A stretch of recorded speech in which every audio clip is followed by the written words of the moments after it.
अगर किसी गांव में हर शादी के बाद दूल्हा मर जाए और हर बार दुल्हन गायब हो जाए, तो क्या तुम उस गांव में शादी करोगे?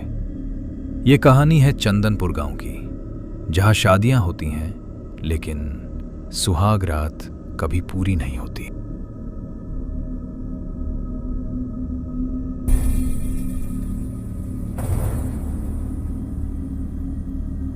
चंदनपुर में आज फिर शादी थी।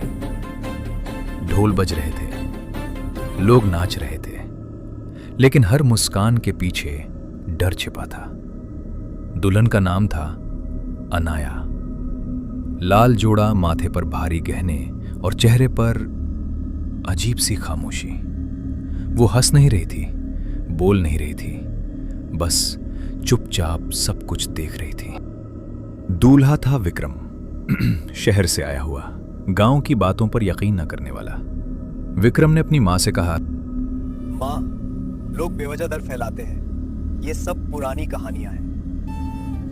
बेटा, सुहागरात में अगर कुछ भी अजीब लगे तो बाहर आ जाना। आप भी ना मां।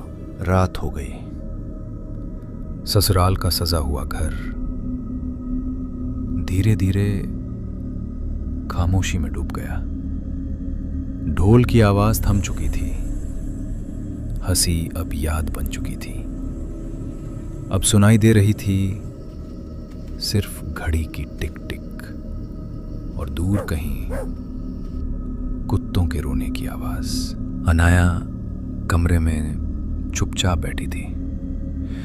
घूंघट अब भी उसके चेहरे पर पड़ा था। विक्रम ने धीरे से कहा, घूंघट उठा लो। अनाया नहीं हिली। विक्रम थोड़ा और पास गया। अनाया।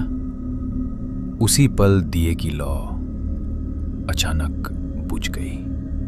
कमरे में अंधेरा छा गया और फिर एक आवाज, छन छन, जैसे पायल चल रही हो।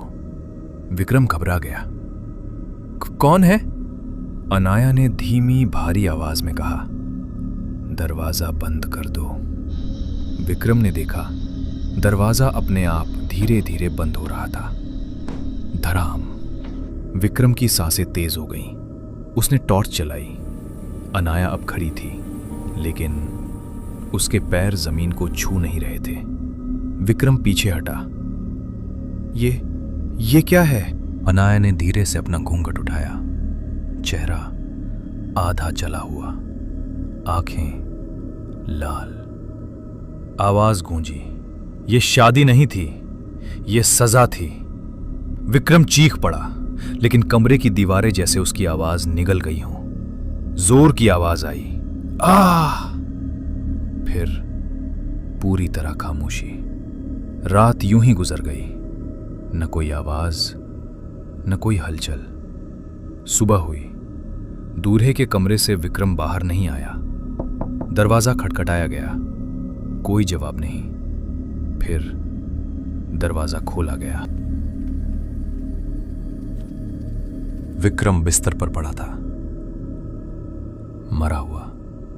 उसकी छाती पर नाखूनों के गहरे निशान थे और दर्पण पर खून से लिखा था, अगला कौन? अनाया कमरे में नहीं थी। खिड़की खुली थी। बाहर जमीन पर लाल घूंघट पड़ा था, खून से सना हुआ। गांव की दादी धीरे से बोली, कह दिया था, ये कोई साधारण दुल्हन नहीं है, ये बदले की आग है। एक शादी खत्म हो चुकी थी, लेकिन कहानी अब शुरू हुई थी। अगली शादी इसी गांव में 6 महीने बाद होने वाली है।